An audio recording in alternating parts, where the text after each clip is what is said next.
This rezoning exercise was instigated by the Minister at the request of a consortium of private property developers, and the Minister named those developers in Parliament.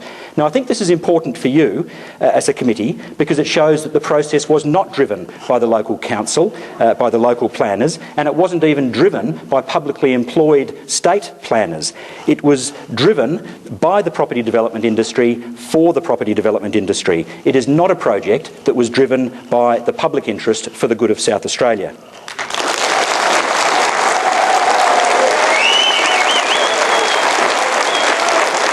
my submission, it is not acceptable for the government to outsource its most important planning responsibilities to the same private sector interests that stand to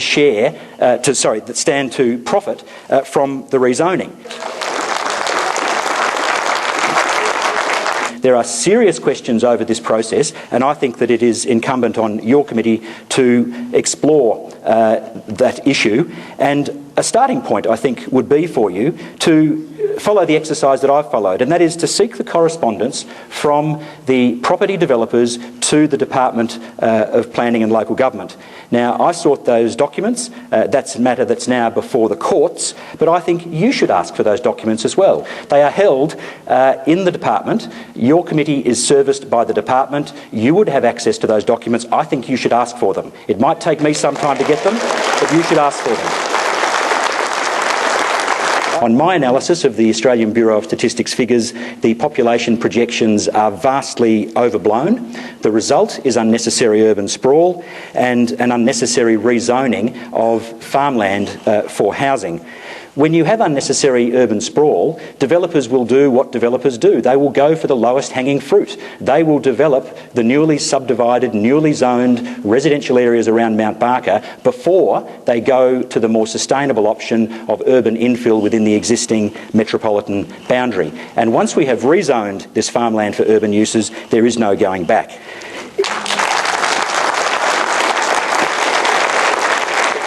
My submission to you, in this case, given the level of community interest, it's at record levels, as we've said, I think you should strongly urge the Minister to publish your advice.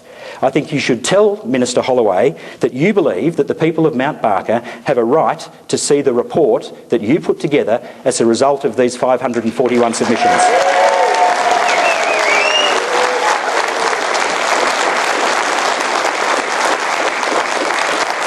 Over 500 people have taken the trouble to write to this committee. They've gone to remarkable lengths in many cases to set out all of the issues and the problems that they see with this DPA and what it means for their community. And I quite frankly think that it's insulting for them to never be told what became of their submissions and to have to wait and read in the Government Gazette what the final outcome was.